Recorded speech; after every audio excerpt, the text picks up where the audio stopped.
আসসালামু আলাইকুম বন্ধুগণ, তাজ ভিলেজপুরে আপনাদের সকলকে স্বাগত। আশা করি আপনারা সকলেই ভালো আছেন। আজ আমি আর একটা নতুন ভিডিও নিয়ে হাজির হয়েছি। হ্যাঁ বন্ধুরা, আজ আমি বানিয়ে ফেলছি, আগে দেওয়াই আছে। তো আজকে রান্নাটা কীভাবে হয় সেটাই আমরা আজকে আপনাদের সঙ্গে তুলে ধরেছি। তো আমি একটু বেশি পরিমাণে ঘি দিয়ে দিলাম কড়াই। তো কড়াই দিয়ে যে কলের সমিটা করা আছে সেটা এর মধ্যে ভেজে নেবো ঘিয়েতে। তো ঘিয়েতে কলের সমিটা ভেজে নিলে রান্না করার পর একদমই ঝরঝরা হয়ে থাকে, একটা সঙ্গে একটা লেগে থাকে না, তো এতটাই টেস্ট হয়। তো হ্যাঁ বন্ধুরা, আজকে 27শে রোজা যেটা বলতে যাচ্ছিলাম, 27শে রোজা। তো আমাদের গ্রামের দিকে যেটা হয় 27শে রোজায় যে কোনো সিমুই রান্না করে আজকে খেতে হয়। তো সেটাই আজকে আপনাদের সঙ্গে তুলে ধরেছি। তো হাতে বানানো যেটা চুষি পিঠা বলে সেটা হলেও হবে, বা এমনি কেনা যে সিমুই হয় সেটা হলেও হবে। আর এটা তো কলের সিমুই। তো অনেকের বাড়িতে তো কল থাকে না, তো আমরা কী করতাম আগে, তো আমরা হাতে বানানো সিমুইটাই তৈরি করে 27শে রোজা রান্না করে খাওয়া হতো। তো এখানে যেহেতু নিচ্ছি সেখানে কলের সিমুইটা রান্না করে খাওয়া হয়। তো হ্যাঁ বন্ধুরা, তো এটি ভালোভাবে আমার ভাজা হয়ে গেছে। তো এখানে আমি 2 বাটি দুধ দিয়ে দিলাম, দিয়ে এটি ভালোভাবে নেড়ে চেড়ে নেবো। আমি এখানে আরেকটু দুধ দিয়ে দিলাম, দিয়ে এখানে দিয়ে দিচ্ছি 2টো এলাচ আর একটা তেজপাতা এর মধ্যে দিয়ে দিলাম। দিয়ে এটিকে ভালোভাবে একটু নাড়াচাড়া করে নেবো। এখানে আমি দিয়ে দিচ্ছি চিনিটা আপনারা আপনাদের স্বাদ অনুযায়ী দিয়ে দেবেন। এখানে আমি চিনি দিয়ে আবার একটু ভালোভাবে নাড়াচাড়া করে নেবো। দেখুন, দেখে বুঝতে পারছেন কতটা ঝরঝরা হয়েছে, একটার সঙ্গে একটা লেগে থাকছে না। আর এখানে দিয়ে দিচ্ছি নারকেল। সিমুইয়ে না নারকেল দিকে মনে হয় যেন সিমুই খাচ্ছি বলে মনে হয় না, তাই আমি এখানে দিয়ে দিলাম নারকেল। তো আমি এখানে ছোটো বাটির 1 বাটি নারকেল কোড়া দিয়ে দিলাম। দিয়ে ভালোভাবে আমি আবার নাড়াচাড়া করে নেব।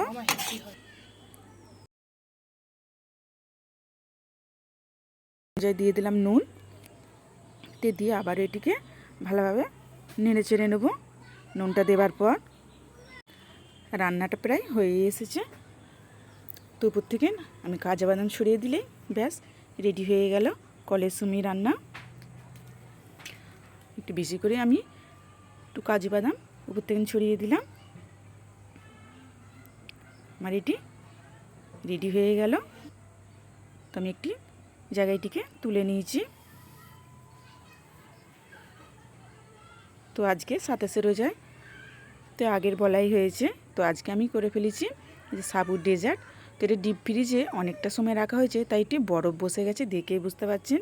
তো আমি আজকে ইফতারির সময় আজকে সবুজকে বার করা হয়েছে। তো এখানে যা যা করা হয়েছে, পাঁপড় হয়েছে, ফল আছে, তরমুজ আছে, আর এই পায়েসটা আছে, আর এখানে আছে লস্যি আছে। এই সবুজটা এই আজকে প্রথমে ইফতারিতেই সবুজকে বার করা হলো। তো ইফতারির সময় ওকে বার করাই হয়নি। তো ইফতারির সময় তো অনেক ঝামেলা থাকে, তো ওকে আর বার করা হয়ে ওঠে না। তো আজকে আপনাদের দাদা বসে ওকে আজকে বার করেছে যে না, ও ইফতারিতে ও বসবে। তো সেজন্য ইফতারি প্লেটে আপনারা দেখেছেন কি যে কাঁচা লঙ্কা আছে, ওর জন্যই কাঁচা লঙ্কাটা নেওয়া হয়েছে। কিন্তু সেগুলোও খাচ্ছে না, ও খাচ্ছে সেই ওর চানাচুর। তো চানাচুরটা নিয়েই বসেছে। হ্যাঁ বন্ধুরা, ভিডিওটি যদি আমার ভালো লেগে থাকে লাইক, কমেন্ট অ্যান্ড সাবস্ক্রাইব করে বেল আইকন প্রেস করে অল করতে ভুলবেন না। প্লিজ প্লিজ সাবস্ক্রাইবটি করে দেবেন। কেন সবুজ খুব মন দিয়ে ওকে একটু ডেজার্ট দিতে যাচ্ছে। দেখুন, ও খাচ্ছে না, সেই চানাচুরের পেছনেই ও আছে যে চানাচুরই খাবে।